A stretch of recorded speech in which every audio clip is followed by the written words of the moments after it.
NEET परीक्षा का paper leak हो गया और रद्द कर दिया। हाँ, एक ये जानकारी मुझे भी मिली थी, कल सोशल मीडिया के माध्यम से मिली थी, लेकिन एनटीए ने वो परीक्षाएं रद्द कर दी है और फिर से परीक्षा देने के लिए, और कि उस विद्यार्थी को कोई फ़ीस नहीं भरनी पड़ेगी, उस विद्यार्थी को और कोई आवेदन नहीं करना है। वही विद्यार्थी जिसने अभी परीक्षा दी है वो फिर से परीक्षा देगा, नया पेपर आएगा, उसकी सूचना उसको अपने आप मिल जाएगी, केंद्र भी वही रहेंगे।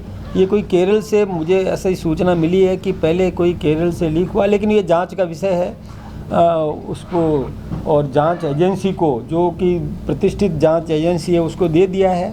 दोषी दंडित किया जाएगा और न्याय मिलेगा। लेकिन इससे लाखों स्टूडेंट के मेंटल पर भी प्रभाव पड़ा है, पहले भी लीक हुआ है यही वाला पेपर। देख, एक बात मैं आपसे बताऊं कि ये कहीं से केरल से या और किसी प्रदेश में हुआ है और वहाँ से ये सब जगह वितरित हुआ है।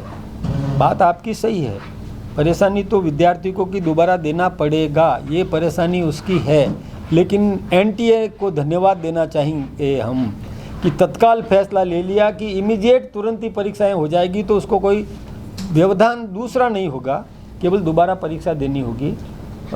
ये जहाँ से हुआ है उसकी जांच होगी, उसको दोषी को दंडित किया जाएगा। राजस्थान से इसका कोई लिंक नहीं है। गहलोत साहब ने और सचिन पायलट साहब ने फेलियर बताया है, तो किस तरह? गहलोत साहब ने कहा 24, 25, 26 तीन साल रेगुलर हो गया और नीट का एग्जाम रद्द हुआ। मैं एक बात आपसे बताऊं, जागरूक हो आप सब। गहलोत साहब को बोलना चाहिए क्या कि जिनके राज्य में 17 पेपर लीक हुए, उनको ये बात उठाना चाहिए क्या?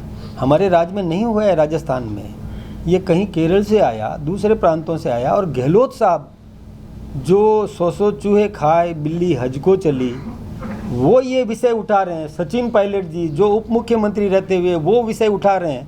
मैं सोचता हूँ कि ये अत्यंत शर्मनाक है। पहले खुद देखो कि खुद के समय में क्या हुआ। भजन लाल जी के राज में कोई पेपर लीक नहीं हुआ। देश के कोने में कहीं से भी पेपर लीक होता है तो युवाओं का भविष्य खतरे में आता है। बात सही है। आप कह देना कि राजस्थान से नहीं हुआ, केरल से हुआ, ये कितना सही लग रहा है। और पिछली सरकारों में जो पेपर लीक होते थे, इसीलिए तो सरकार आपके हाथ में दी है। मैं आप सही कह रहे हैं, लेकिन राजस्थान सरकार का इसमें कोई दोष नहीं है। हमारे यहाँ पेपर लीक नहीं हुआ, अन्य प्रांतों से, केरल से हुआ।